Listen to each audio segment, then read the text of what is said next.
What are the 5 main places that parents of PDA children and teens are getting stuck? Where and why do they stop making progress on their way to a stable family, their child thriving as the best version of themselves, and getting to a place of stability? So today I want to share with you a little bit about my expertise, which often people think of as, oh, Casey's an expert in PDA.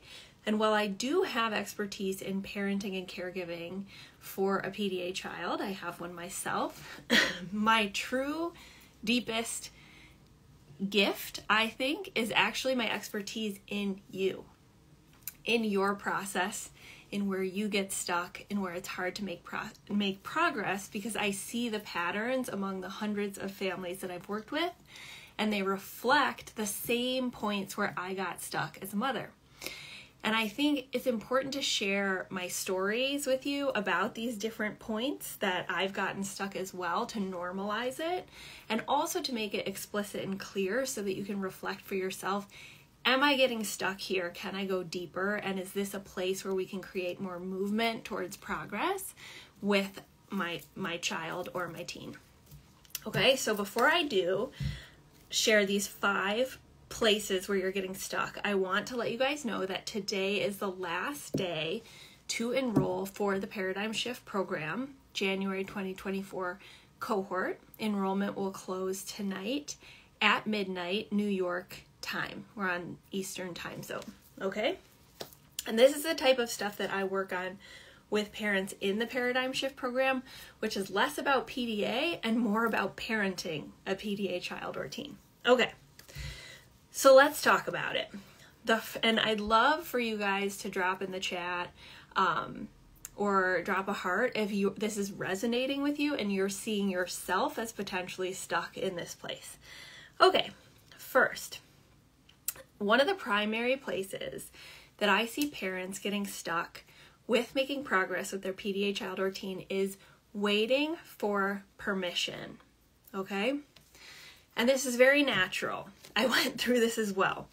But it's the point at which parents find themselves waiting for a diagnosis to tell them the truth of their child or teen situation. Wanting to try things out, but waiting until they know for sure. Is it ODD or is it PDA? Waiting until a therapist, a pediatrician, a psychologist, a psychiatrist agrees with their inkling that it is PDA, and waiting to take action until they have that permission from an authority, okay? Waiting until a professional can figure this out. Okay, so this is something I went through myself when things started to go off the rails with my son. I am not a psychologist. I'm not even a teacher. I'm not trained in child development. I am self-taught with all of that stuff. My background is as a social scientist, a political scientist to be specific. So like this was not my area of expertise, in the sense of like, I feel like I am credible and I should know enough about this to be able to make decisions about parenting and therapy. Okay, so what did I do? I did what a lot of you have done, which is, at the time I was living in Washington, D.C., so I went to my pediatricians, I went to specialists, I was touring all the different therapy clinics, facilities, getting assessments from different professionals, paying oodles of money to get experts to tell me what was wrong with my son, okay? But through this process, I was realizing, oh, actually nobody understands. Like, they're saying, like, you need stricter boundaries, you need to have consequences, just don't let him do that.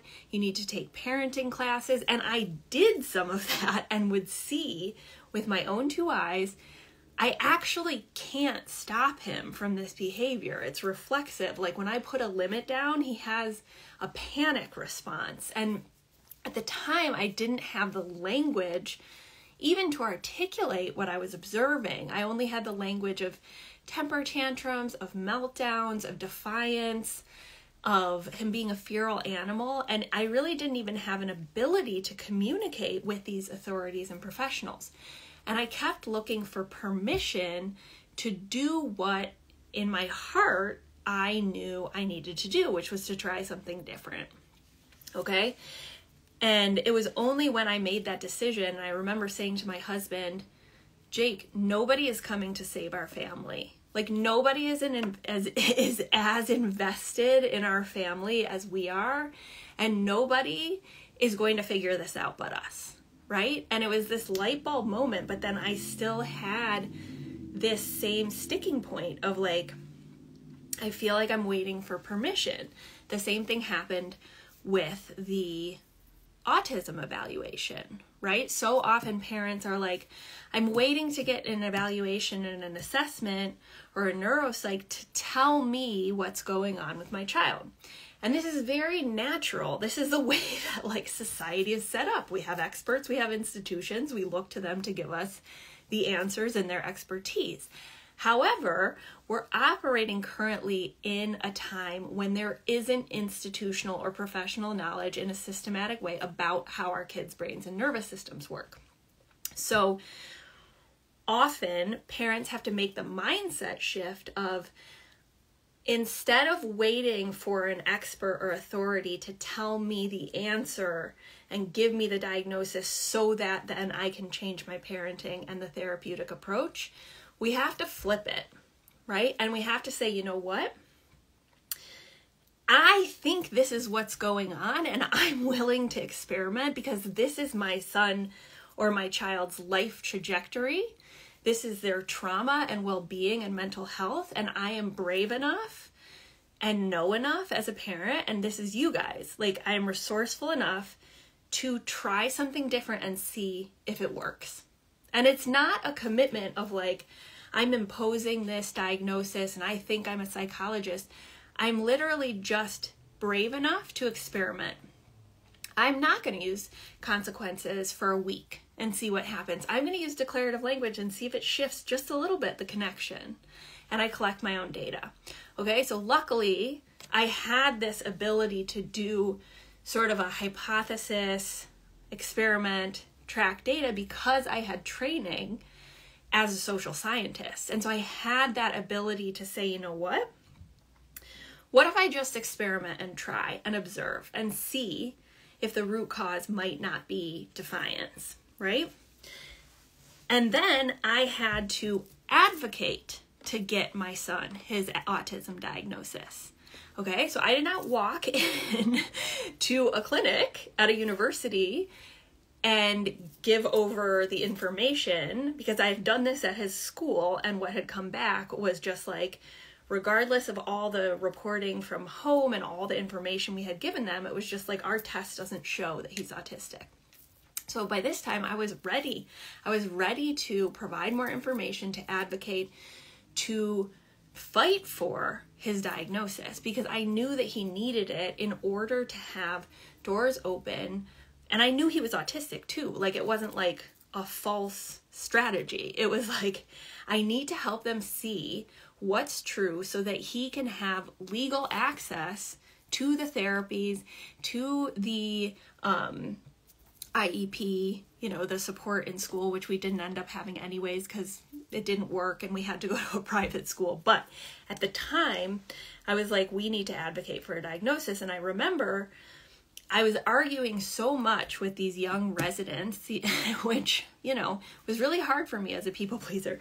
I was like, no, you're not hearing me. You're not understanding that, like, he's masking, that this is a fluctuating thing, that there's cumulative nervous system stress, that he's actually having a fight-flight response. This isn't just behavior. And they wouldn't listen. And so they actually brought in a senior developmental pediatrician.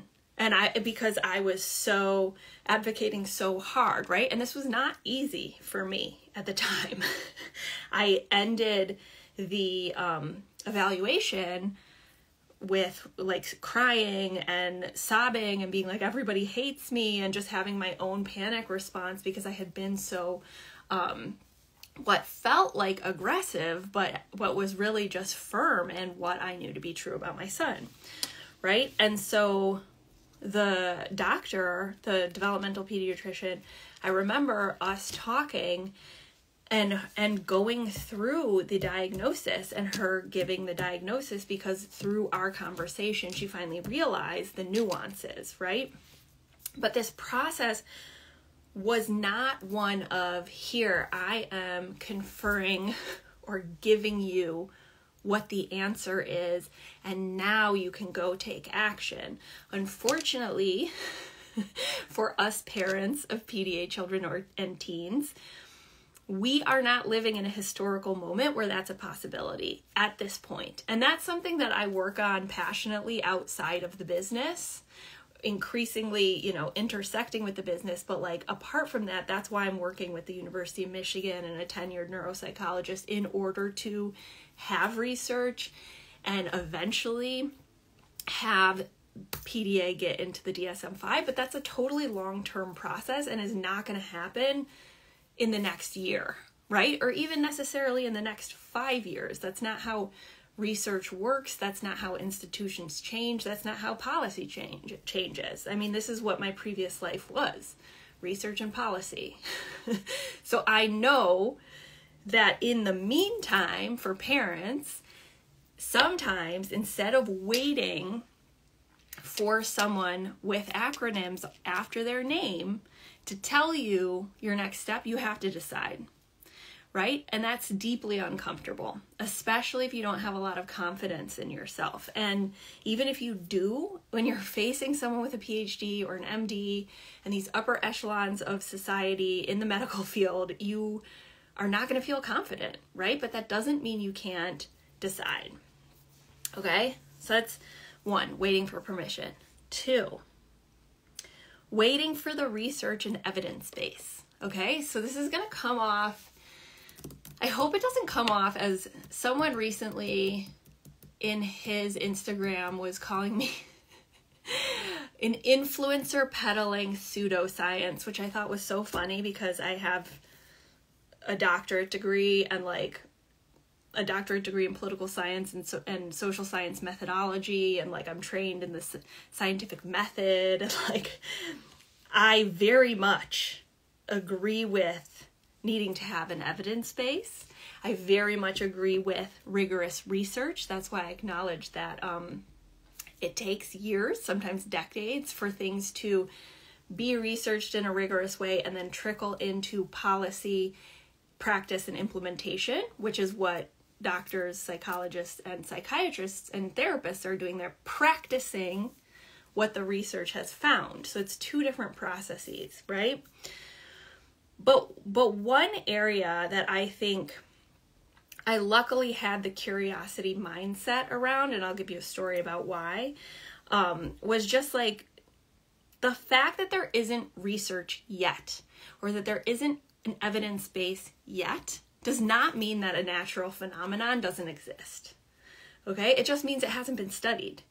And let me give you an example that might seem a tiny bit off topic, but it's not, because it illustrates like how the scientific process works.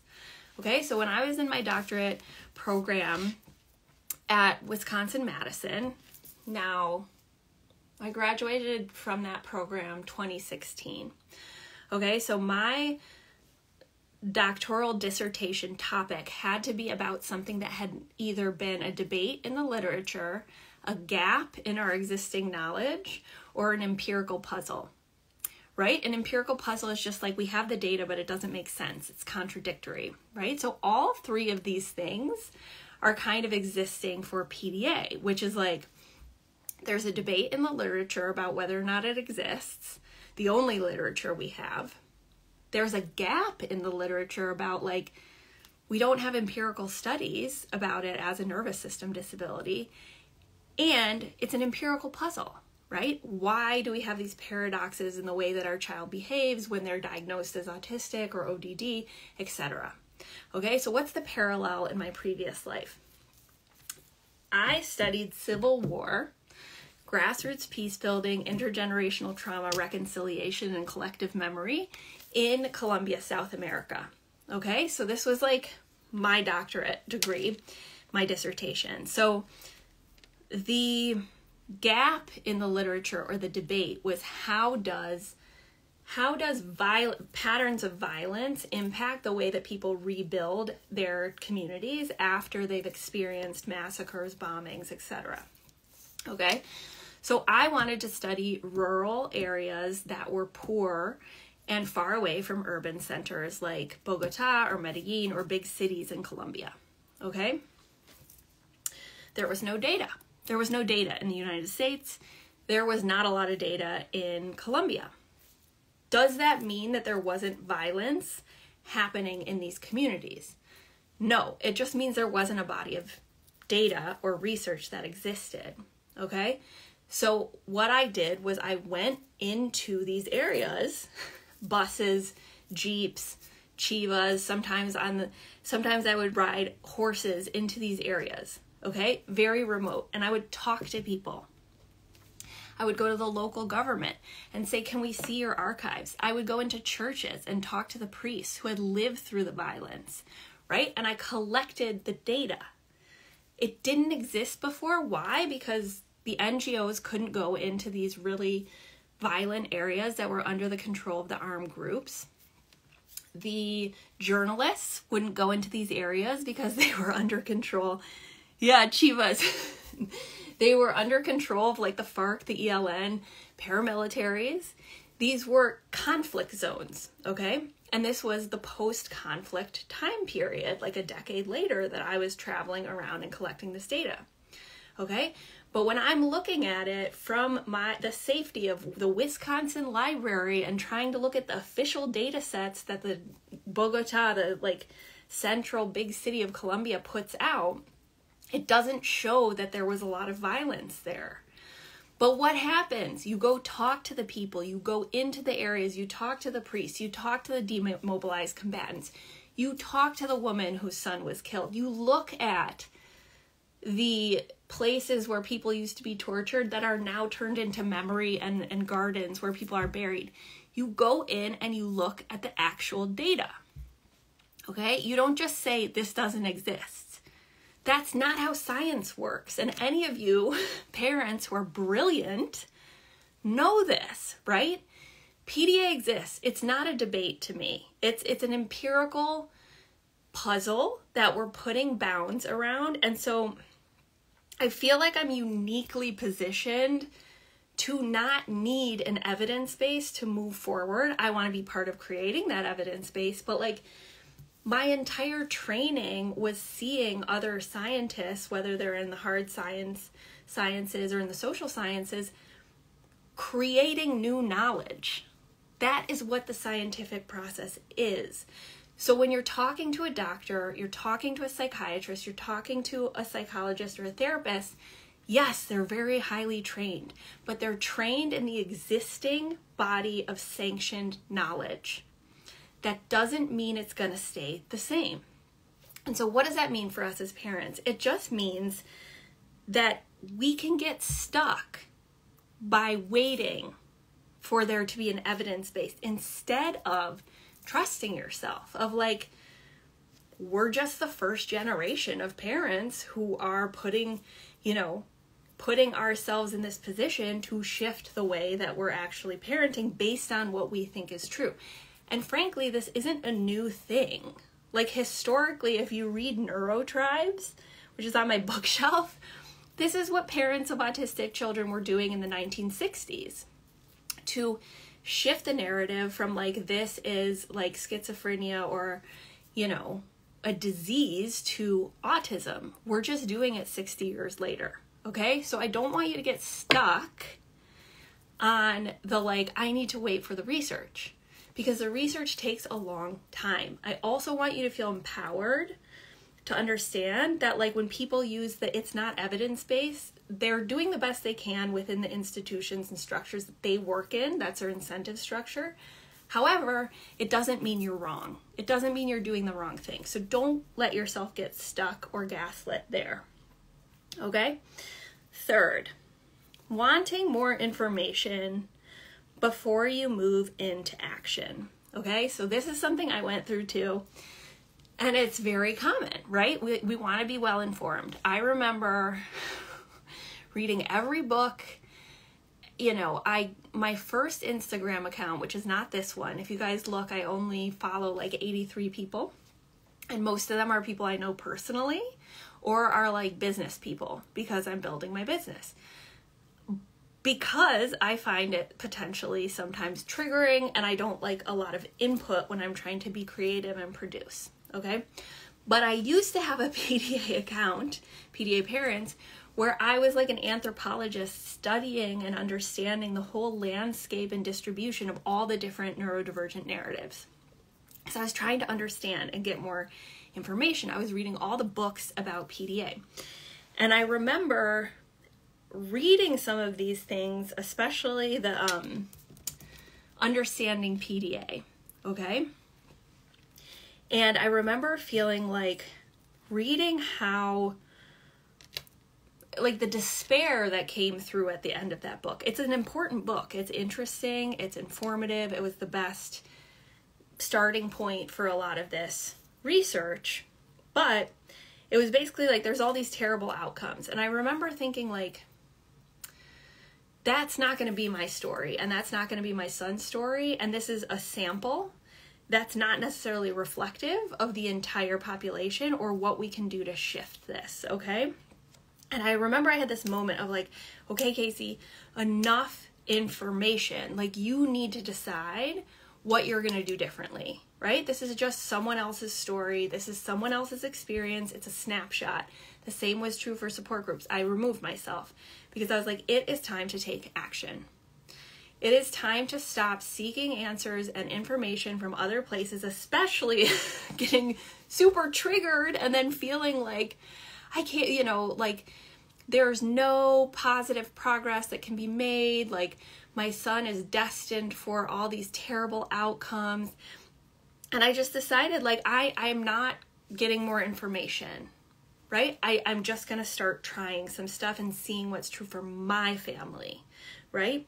And so in the program that I work in, the Paradigm Shift program that I've created and in my coaching, I often see parents early on getting stuck with this. Like we need a certain amount of information. We need to understand the causal mechanisms of like what's going on in the nervous system. We need to understand how our children are perceiving threat. We need to understand all the nuances. But then we have to decide to take action and see what actually works for our unique and particular child, right? Because it's going to be different. It's going to be different. And what, Sally over here with her PDA child, who's the same age as John over here with his PDA child, are going to have two totally different paths with what works for their family, okay? And so the information can start to prevent us from taking action or obscure the clarity of our own path, which is unique, okay? So that's just something to be aware of. Are you waiting for more information before you move into action? And only you know that, right? Like only you know, like, okay, I have the information I need. I think I'm ready to sort of tune out and start trying some stuff and see what my child does in response to the changes I'm making, right? So I actually have 6. No, this one's together. Number 4, avoiding or denying necessary grief by continuing to look for a fix or solution. Okay, so let me tell you the story of when I did this without even being able to fully admit it or recognize it to myself. Okay, so as I mentioned earlier in the live, I spent a lot of time reading and researching the narratives of not just PDA individuals, ADHD, autistic, all sorts of lived experience information. And I remember I thought to myself, like, yes, I want to be neurodiversity affirming. I want to radically accept my child. I'm not trying to change him, but I see how much he's struggling to eat, to engage, to leave the couch, how much trauma he has from the way that we parented. And so even though I wasn't doing like behavioral modification, I was I did neurofeedback, we did primitive reflex exercises, we did like a chiropractic thing, craniosacral therapy, dye-free diet, all the things, right? And some of it was helpful and some of it was not. But I still thought to myself, I'm doing this to support him, not to fix or change him, right? And I truly thought that at the time, right? And then the nail in the coffin for this, for me, was when our service dog arrived. This was 2.5 years ago, around the time I started the business. And it was only when the service dog came that I finally had that light bulb moment of myself, which was like, oh, the service dog really helps. He can sleep in his bedroom. He is sleeping much better. He has like another nervous system on the couch with him. He doesn't need every second my nervous system. But I realized it doesn't make PDA go away. And when I had that thought, I realized I hadn't even realized I had been hoping that, right? And I'm just sharing that with you really honestly, because a lot of parents go through that or are going through it. And it's totally normal. But the question you want to ask yourself in terms of like, where am I getting stuck is, am I seeking out all this information or experts or authorities or like more in order to support my child? Or is it a reflection of the fact that I haven't radically accepted PDA as a nervous system disability? And you might not even be fully aware of what the answer is. So this is just a seed to plant, because I do see a lot of clients, a lot of families in the paradigm shift program and or in past coaching where it's like, yeah, but have you tried this, or should we try this? And it's like, I can see that there's still that desire to fix it and make it go away, even if the parent isn't fully aware, right? And that is not a criticism. It is just an observation and a reflection of where I got stuck for a long time, right? And so this is why one of the main things I teach, and one of the primary tools and the skills that you learn in the Paradigm Shift program, has very little to do with PDA and everything to do about decision making and cost benefit decision making and radical acceptance. So it's a tool you could use anywhere in your life, but we apply it to raising a PDA child or teen. And it is with that clarity of seeing your limited options and your constraints that you finally start to radically accept the limitations that are present when you're raising a child with a nervous system disability, and the trade-offs to your life when you actually accommodate them. And there's grief, right? Not because you don't love your child or accept them for who they are, but the fact that like, if you're gonna lower demands, it increases demands on the lead parent's nervous system. If you're going to constantly co-regulate, you're not going to get things done in the home, like painting the walls or hanging up pictures or doing the dishes. They're trade-offs. They're decisions, right? And this is something that isn't talked about enough.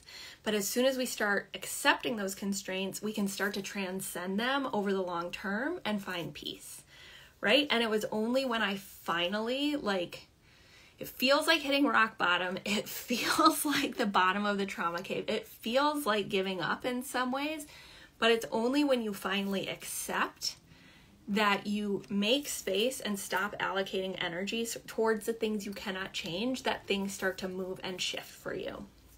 Okay? And that's really at the very heart of the Paradigm Shift program.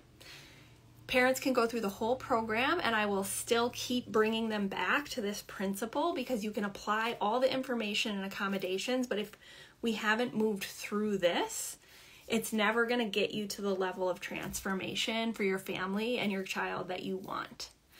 Okay? Finally, the fifth and final place that I see parents getting stuck in making the progress that they want with their PDA child or teen is not examining the root cause of their own resistance and triggers as parents. Okay? So let me give you an example. A simple example. Like, one of the things that I got stuck on was reading. Okay?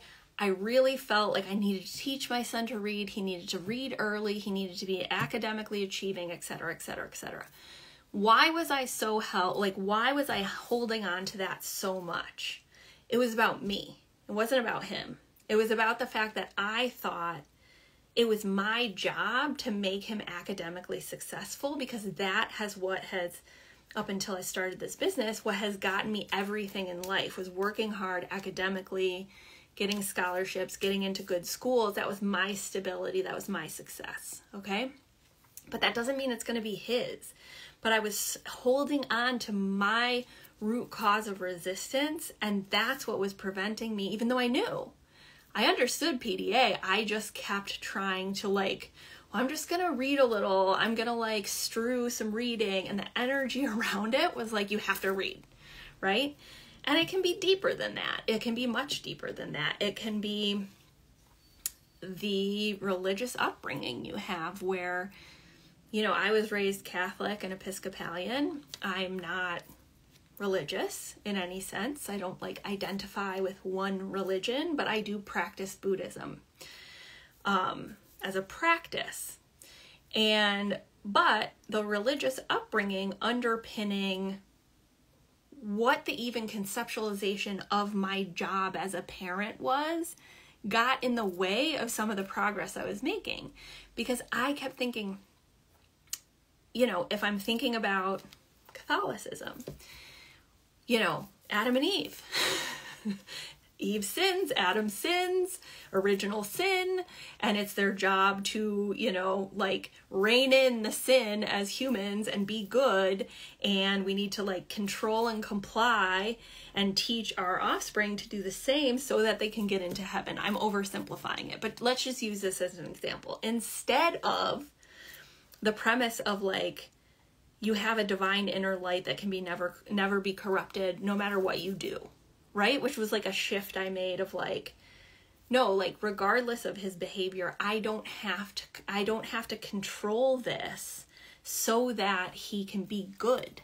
He's already good. And that was a huge sticking point. And so if your upbringing, religious or otherwise, has the premise of your job being you need to control them and teach them to be good in society, you're always going to feel that you're failing when, even if their eating's getting better, their sleeping's getting better, they're more connected to you, their meltdowns have come down.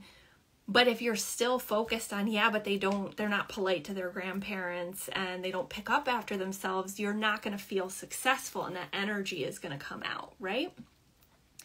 If you're a BCBA by training, if you're a psychologist, a psychiatrist, a teacher, all of your training is going to make it harder to make these shifts, because the premise of your training, and I have an analog to my training, which is a behavioral model of how we think about helping children, teens, adults. Right? And I know not all therapy is that way. Some are trauma-informed, more somatic, but teachers, BCBAs, therapists, most of your training, OTs, speech language pathologists, your training is going to be premised on a foundation of behavioral modification instead of accommodating a nervous system disability. So it's going to be harder for you.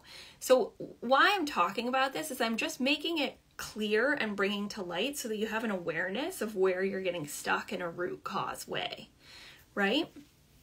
Or you may have intergenerational trauma or your own neurotype that's making some of these shifts very, very difficult. I've worked with many families who had childhood trauma, and the way that their PDA child with a more fight-flight expression was equalizing against the mom was triggering childhood trauma, and so she couldn't be non-reactive, right? Because she had those evocative cues of her childhood. So the first step is just bringing this to light and being aware, because information isn't sufficient, right? It's the practice, and it's going deeper, and it's getting to the root cause, and really holding ourselves with compassion as we recognize these places that we are getting stuck. Okay, I see someone who's dropping something in all caps. I'm not sure if that's intentionally yelling or just really wanting me to notice, which I did, but I don't like it when people yell at me or get really aggressive, so I might skip that question. Okay, so as I said before, today is the last day to enroll in the Paradigm Shift program for this cohort, January 2024. And we will be closing enrollment at midnight. If you want to join us, there's still time. If you don't, we're running it again in May. We'd love to see you. If you never want to purchase, that's fine too. I love hanging out with you guys on Instagram. And I hope you guys have a beautiful Friday. All right, see you later.